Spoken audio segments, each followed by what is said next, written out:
This channel does not promote any violent, harmful, or illegal activities. All content provided by this channel is meant for an educational purpose only. School আমি একা আসি। আর কেউ আসে না? একসময় গম গম করত পড়ুয়ার সংখ্যা, এখন তলানিতে ঠেকেছে। শুধু তলানি বললেও ভুল বলা হবে। স্কুলটিতে পড়ুয়া সংখ্যা মোটে 1 জন আর শিক্ষক 2 জন। তবে গত কয়েক বছর ধরে ধীরে ধীরে কমছে পড়ুয়ার সংখ্যা। কেন এই অবস্থা সরকারি স্কুলে? বাচ্চা কাচ্চা কম, ইনফ্রাস্ট্রাকচার আছে, টিচার আমরা 2 জন আছি এখন, ইনফ্রাস্ট্রাকচার আছে, অ্যামিনিটিস সব রকম আছে একটা স্কুলে যা যা বাচ্চাদের স্কুলে থাকার কথা। বাট আমরা দীর্ঘদিন ধরে চেষ্টা করছি বাচ্চা বাড়ানোর জন্য, কিন্তু আমাদের এখানে বাচ্চা আসছে না শুধু একটাই কারণ, এখানে একটা বিরাট পপুলেশন আছে পিছন দিকে। সেসব বাচ্চারা পাশের স্কুলে চলে যাচ্ছে, বাট আমাদের স্কুলে আসছে না শুধু আমাদের টিচার কম বলে। অশোকনগর নাগরিক শিক্ষা সংঘ নিম্ন বুনিয়াদী বিদ্যালয়, এই বিদ্যালয়ে বর্তমানে 1 জন শিক্ষক 1 জন শিক্ষিকা, খাতায় কলমে 6 জন ছাত্রছাত্রী হলেও নিয়মিত আসেন 1 জন ছাত্র। তার জন্য মিড ডে মিলের রান্নার যে নিয়মকানুন সেগুলো পালন করেন এই শিক্ষক শিক্ষিকারা। কিন্তু বছরের পর বছর ধরে এই বিদ্যালয়ের ছাত্র সংখ্যা কমতে শুরু করেছে। 1950 সালে এই বিদ্যালয় যখন হয় তখন এই বিদ্যালয়ে ছাত্র উপচে পড়ত। বর্তমান সময়ে গত কয়েক বছর ধরে ছাত্র সংখ্যা ক্রমশ কমতে শুরু করেছে এবং তার ফলে সমস্যায় পড়েছেন স্কুল কর্তৃপক্ষ। বারবার এসআই অফিসে বলেও কোনো ফল হয়নি। 1952 সালে অশোকনগর নাগরিক শিক্ষা সংঘ নিম্ন বুনিয়াদী বিদ্যালয় স্থাপিত হয়। যে সময় বিদ্যালয়টি চালু হয়েছিল তখন তা পড়ুয়ায় গম গম করত। এখন এই স্কুলে 2 জন শিক্ষক আর খাতায় কলমে রয়েছেন 6 জন পড়ুয়া।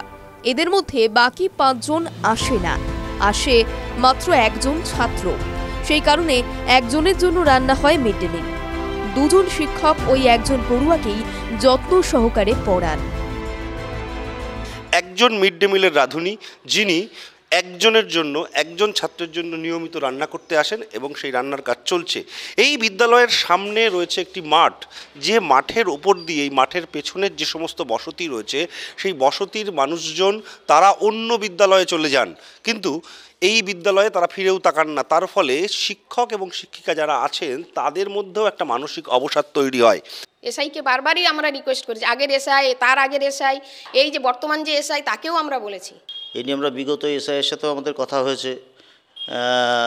উনি আমাদের বলেছিলেন বাচ্চা বাড়ান তাহলে আমি টিচার দেব। তো বাচ্চা বাড়াতে গিয়ে দেখছি বাচ্চার গার্জিয়ান বলছে যে টিচার না থাকলে আমি কেন পাঠাবো, কারণ পাশের স্কুলে যখন সাফিসিয়েন্ট টিচার রয়েছে। এইভাবে চলছে দীর্ঘদিন ধরে। গত কয়েক বছর ধরে ছাত্রছাত্রীর সংখ্যা কমতে শুরু করায় এই স্কুলে ভর্তি করানোর জন্য স্থানীয় কাউন্সিলরকে নিয়ে ওই শিক্ষক এবং শিক্ষিকা বাড়ি বাড়ি গিয়েছেন। তবে একদিকে ইংরেজি মাধ্যমের হাতছানি, অন্যদিকে স্কুলটির কেউ শিক্ষক শিক্ষিকা না থাকায় সুনাম ছিল না।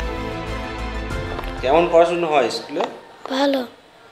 একা একা ভালো লাগে পড়তে? আর কেউ আসে না কেন? জানি না, সবাই 4-এ 1-এ চলে গেছে। আশেপাশে অন্যরা কোথায় পড়ে?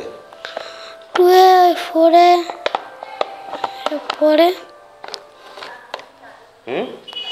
2-এ 1-এ 4-এ। তারা তো স্কুলে আসে না? না। স্কুলে রোজ কজন আসে? এই স্কুলে আমি একা আসি। আর কেউ আসে না? এটা ডিসেম্বর মাস, আমি আরেকবার চেষ্টা করব বসে যে কিছু করা যায়।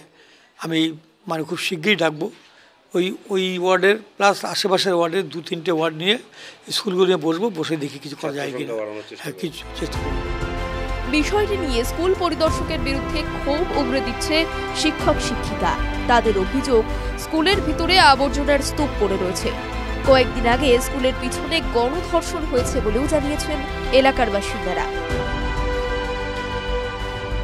1 মাস হয়নি এই স্কুলের ঠিক পেছনে এখানে গণধর্ষণ হয়েছে। 3 জন গ্রেপ্তার হয়েছিল এই গণধর্ষণের ঘটনায়। ফলত এখনও পুলিশ এই জায়গাটা ঘিরে রেখেছে, এই জায়গাতে ঘটনা ঘটেছে স্কুলের সঙ্গে একদম লাগোয়া। ফলত সব দিক দিয়ে দেখা যাচ্ছে এই একটি মাত্র ছাত্রের জন্যে এই স্কুল খোলা হচ্ছে রোজ, কিন্তু একজন ছাত্রের সঙ্গে আরও ছাত্র সংখ্যা বাড়বে না কেন? পশ্চিমবঙ্গের যে শিক্ষা ব্যবস্থা এখন রয়েছে তাতে কিন্তু একজন ছাত্র থাকাতে স্বাভাবিকভাবে এই যে শিক্ষক শিক্ষিকা রয়েছেন তারা একটা মানসিক সমস্যার মধ্যে ভুগছেন এবং তারা চাইছেন যে যত দ্রুত সম্ভব প্রশাসন এই বিষয়টিতে নজর দিক। টিভি9 বাংলার জন্য সুকান্ত মণ্ডলের সঙ্গে দীপঙ্কর দাসের রিপোর্ট, উত্তর 24 পরগনা।